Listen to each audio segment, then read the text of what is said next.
Nawala sa garahe ng pamilya Diskaya ang 10 sa 12 luxury cars na kasama sa search warrant ng Bureau of Customs. Sinilbihan ng warrant ang pamilya Diskaya dahil wala raw silang record ng naturang mga sasakyan. Para sa ibang detalye live mula sa Pasig, nandyan si Mon Gualvez. Mon, ano na ang update? Paanong nangyari yung nawala yung mga kotse at ano na ang susunod na hakbang dyan?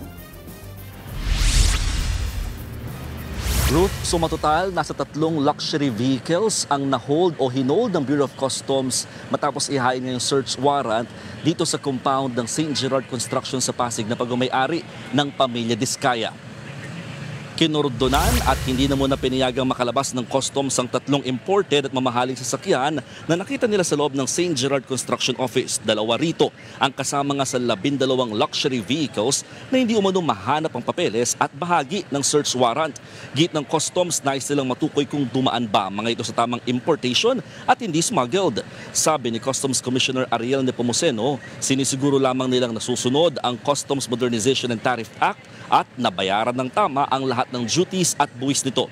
Bagamat ayaw nilang magbigay ng hinala kung bakit wala ng ibang sasakyan, pinaalarma na raw ito sa PNP Highway Patrol Group para madaling mahuli at hindi na magamit pa sa lansangan. Nauna nang inamin ni Sara Diskaya sa Senate hearing kahapon na 28 lamang ang luxury vehicle sa pagmamay-ari nila mula sa 40 nabanggit noon sa social media.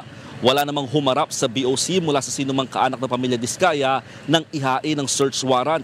Pero panawagan ni Nepomuceno sa kanila, maiging isuko nila ang mga sasakyan o ipakita yung mga papeles kung nabilib naman ito ng tama. Narito ang bahagi ng pahayag ni Customs Commissioner Ariel Nepomuceno. Kung mapapakita naman nila na talagang sila ay buyers in good faith, meaning binili lang nila ito sa isang dealer or ahente, doon naman kami pupunta upang doon namin kuhanin ang mga tamang dokumento na dapat magpapatunay na tama ang kanilang pinagbayaran sa ating gobyerno. Kung wala naman silang tinatago, sang-ayon sa kanila, binili naman nila ito ng tama, huwag sila mangamba. Ruth, bago tayo magsaipapawid, humarap sa media ang tagapagsalita ng pamilya Diskaya na si Attorney Cornelio Samaniego at sinabi niya na sila raw ay nagulat sa nangyaring paghahain ng search warrant dito sa compound ng pamilya Diskaya. Pero iginigit nila na lahat ng kanilang nabiling mga luxury vehicles daw ay pawang legal at dumaan daw sa tamang proseso. Handa raw silang ipakita ito sa Bureau of Customs, kaya nananawagan sila na alisin daw muna yung alarma kung bakit wala raw dito yung mga sasakyan ay dahil ginagamit daw ito sa labas, ang iba naman daw ay nasa maintenance at iba naman daw ay nasa matataas na lugar matapos nga raw bahain or magkaroon ng malalakas na buhos sa ulan nito mga nakaraang araw. Pagtitiyak naman ng Bureau of Customs, Ruth, hindi lamang pamilya Diskaya ang kanilang tinatarget sa pag-iinspeksyon ng mga luxury vehicles, kundi lahat din daw na posibleng ari-arian ng mga kontraktor na kabilang sa mga iniimbestigahan din ngayon ng Senado. Ruth.